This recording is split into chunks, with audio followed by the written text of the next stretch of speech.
Nexus micro level, national level, international level అందరూ కలిసికట్టుగా చేసే నెట్వర్క్ మనం రెచ్చగొట్టాలి. ఇప్పుడు మనం ఆ చిక్కులో పడాలి. ఇప్పుడు ఏదో బంగ్లాదేశ్ లాంటి ట్రాప్ లో పడాలి. ఇప్పుడు అక్కడ వార్కి వెళ్ళాలి. ఆ వార్ లో చికెన్ నెక్ ఉంది. చికెన్ నెక్ సరిహద్దు, దాన్ని క్యాప్చర్ చేయాలి. ఇంకో కంట్రీ నార్త్ ఈస్ట్ ని క్రియేట్ చేసేయాలి. ఇవన్నీ lot of things, deeper things are involved in this. Micro level లో చూసుకుంటే ఒక శివాజీ గారు అన్ఇంటెన్షనల్ కూడా అయి ఉండొచ్చు. బట్ ఇప్పుడు అన్వేషణ నాకు చాలా డౌట్స్ వస్తుంది. Because this guy goes world wide, చాలా ప్లేసెస్ కి వెళ్తాడు. ఇట్లా there is structured nexus, structured pattern to destabilise our country. ఇది ఖచ్చితంగా ఇప్పుడు న్యాయ నిపుణులు ఉన్నారు, ఇంకొక ఆయన ప్యానలిస్ట్, ఆయన చెప్తున్నాను సువమోటోగా కాదు, we have to extradite him and put him behind bar so that no one else does the same thing again. Right sir, మళ్ళీ అటువంటి పనులకి పాల్పడు. రైట్ నరోత్తమ్ గారు. ఎస్, మనతో అందుబాటులో ఉన్నారు అక్షర్ సచిన్ గారు, సీనియర్ జర్నలిస్టు, ఫోన్ ద్వారా. ఆయనతో ఒకసారి మాట్లాడదాం. అక్షర్ సచిన్ గారు, ప్లీజ్ చెప్పండి, మీరు ఏమనుకుంటున్నారు ఇదే ఇష్యూ గురించి? సార్ నమస్కారం సార్, మీకు ప్యానల్ ఉన్న పెద్దలు కూడా నమస్కారం సార్. సార్ ఇప్పుడు రామ్మోహన్ గారు అనేది ఏంటంటే, మనం ఎందుకు రెస్పాండ్ అవ్వాలి, అతన్ని ఎందుకు పెద్ద చేయాలి, ఆడి కర్మను ఆడిపోతాడో, మనం మౌనంగా ఉంటే మనం సామాజిక సేవలో చేసుకుంటే సమాజానికి మనం ఉపయోగపడుతుంది కదా అంటున్నారు. హిందూ మతం యొక్క బలం బలహీనత కూడా ఇదే సార్.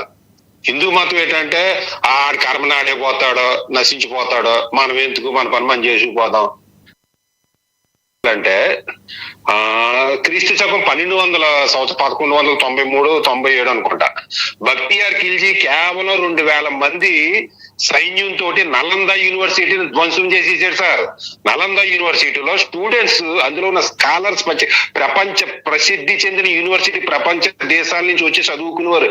ఇంత ముందు అంటున్నారు కదా, బ్రిటిష్ వాళ్ళు నేర్పించారు. బ్రిటిష్ లో గానీ, అమెరికాలో గానీ, యూరోప్ లో గానీ ఎక్కడ యూనివర్సిటీలో ఎడ్యుకేషన్ లేకపోతే నలంద యూనివర్సిటీ నేర్చుకునేవారు 10,000 మంది ఉన్నారు. అందులో నాన్ స్టీచింగ్ చేపు చుట్టుపక్కల 25-30,000 మంది ఉన్నారు. ఈ 25-30,000 మంది తిరగబడి చైతన్యం వాళ్ళు చైతన్యం చేసేవాడు ఉండి 2,000 మందిని 24 గంటలు చంపేసి ఉండేవారు. ఇదే సేమ్ రామ్మోహన్ గారు చెప్పిందే, ఆడి కర్మనాడిపోతాడు, మనకెందుకు, మా దేవుడు చూసుకుంటాడు. ముందు నీ దేవుడు మన తర్వాత చూస్తే నీ ధర్మాన్ని నువ్వు రక్షించుకో. నువ్వు రక్షించుకోకపోతే పక్క మతాల్లో ఆక్యుపై చేసేస్తారు నీ ధర్మాన్ని. ఇప్పుడు ఈ రోజు ఉందండి, ఇప్పుడు ఏదో సినిమా వచ్చింది, అందులో అశ్వత్థామని కర్ణుని హీరోకి జీవించి సినిమా తీశారు. ఆ సినిమా తీసే వాళ్ళకి బుద్ధి ఉండదు, సర్టిఫికేట్ ఇచ్చిన వాళ్ళకి బుద్ధి ఉండదు, చూసే వాళ్ళకి బుద్ధి ఉండదు. ఇప్పుడు హిందూ మతం మీద, హిందూ దేవుళ్ళ మీద ఆంజనేయ స్వామి దేవుడా కాదా? ఎందుకు ఆంజనేయ స్వామి ఎక్కడ పుట్టాడు? రాముడా దేవుడా, లేకపోతే రావణాసురుడు దేవుడా?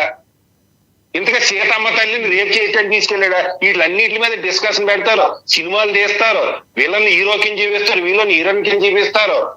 అదే ఇతర మతాల మీద జీవించమని చూద్దాం. ఇందాక రామ్మోహన్ గారి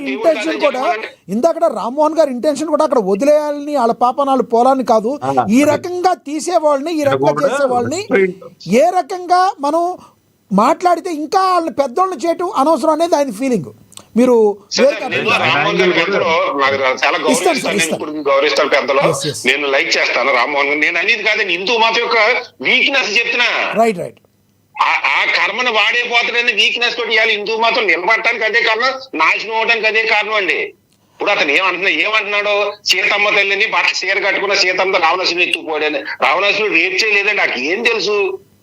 సీతాదేవిని టచ్ కూడా చేయలేదు, ముట్టుకుంటే భస్మం అయిపోతానని మొత్తం కిందనున్న స్థలాన్ని, భూమిని అంతా తీసుకుని ఎత్తుకుని వెళ్ళాడు.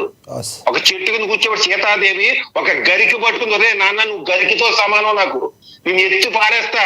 రావణాసురుడు శివదాన్ని ఎత్తలేకపోతే సీతాదేవి 3 సంవత్సరాల వయసు అటు ఇటు సార్ నేను చెప్పను. రెండోది, ద్రౌపదిని దుర్యోధనుడు రేప్ చేయలేదండి. దుర్యోధనుని నిశస్త్రుని చేసిందనే కక్షతోటి వివస్త్రం చెయ్యాలని చేసేటే. ఇంకోటి ఏంటంటే, దుర్యోధనుడు రావణాసురుడు కింగ్స్, ఏకఛత్రాధిపతులు వాళ్ళు. ఇప్పుడు ఒక బట్టలు ఎందుకు కట్టుకోమంటున్నారు? నీ ఇష్టం, ఈ చూపించుకో, హక్కులు ఉంది. ఇప్పుడు సీతాదేవి ఉందండి, ద్రౌపది ఉంది, కుంతి ఉంది, గాంధర్వులు అంతా స్త్రీ హక్కుల కోసం పోరాడిన వాళ్ళు. ఇప్పుడు సీతాదేవి ఉంది, గార్గి అండి, స్త్రీ హక్కుల కోసం పోరాడి విప్లవకారి గార్గి దగ్గర విద్యాభ్యాసం నేర్చుకుంది. తర్వాత జపాలి మహర్షి శ్రీరాముడు సీతాదేవి విద్యాభ్యాసం నేర్చుకుని జపాలి మహర్షి విప్లవకారుడు, సామాజిక అసమానతల మీద నిరంతరం పోరాడి ఉండేవాళ్ళు. ఈ సీతాదేవి, ద్రౌపది, కుంతి, గాంధీ వీళ్ళంతా కూడా స్త్రీ హక్కుల మీద పోరాడేవాళ్ళు, స్త్రీవాదులు. వీళ్ళంతా కూడా తన ధర్మాన్ని కట్టుబడి వస్త్రాలు కప్పుకోవడమే కాదు, తన కుటుంబ ధర్మాన్ని మెట్టింటోళ్ళకి పుట్టింటోళ్ళకి చెడ్డ పేరు రాకుండా కాపాడుకుంటూ వచ్చిన వ్యక్తులు. వాళ్ళని దుర్భాషలాడటానికి వారికి ఏం తెలుసండి? రైట్. ఇప్పుడు ఇంకొకటి ఇది ఏదైతే చాగంటి గరికిపాటి నరసింహరావు గారు ఉన్నారో ఈయనకి సంబంధించి ఒక అబ్యూజింగ్ వర్డ్స్ కూడా ఆయన మాట్లాడారు. అంత దారుణంగా మాట్లాడతాన్ని నాన్వేష్ అనే అతనికి, దానికి సంబంధించిన సబ్స్క్రైబర్లకి మీరిచ్చే సలహా ఏంటి? మీరు ఏం చెప్పదలుచుకున్నారు? అతను ఏ విధంగా శిక్షించదలుచుకున్నారు? సమయం తక్కువ ఉంది, కొంచెం కంక్లూడ్ చేయండి సార్. ఇది హిందూ మతం ఆచరించే వాళ్ళ యొక్క చేతకానితనంగా నేను భావిస్తాను సార్. ఒక విశ్వ హిందూ పరిషత్ కానీ, ఈ RSS కానీ, లేదా బజరంగ దళ కానీ, లేదా హిందూ మతం మీద కోసమే పుట్టేనన్న భారతీయ జనతా పార్టీ కానీ, లేదా భారతీయ జనతా పార్టీ ప్రభుత్వాలు కానీ చర్యలు తీసుకోకపోవడం చేతకానితనం సార్. ఇప్పుడు ఇందాక మీరే అన్నారు, శివాజీ మీద సుమోటుగా మహిళా కమిషన్ మీద కేసు తీసుకుంది, విచారణకు రమ్మన్నారు. మరి అతని మీద ఎందుకు తీసుకోరండి? చేతకానితనం. ఇదే వేరే మతం మీద అయితే వాళ్ళు ఊరుకుంటారా? వేరే మతం దేవుడు కాదు, దెయ్యాన్నమో దేవుడి కింద దేవుని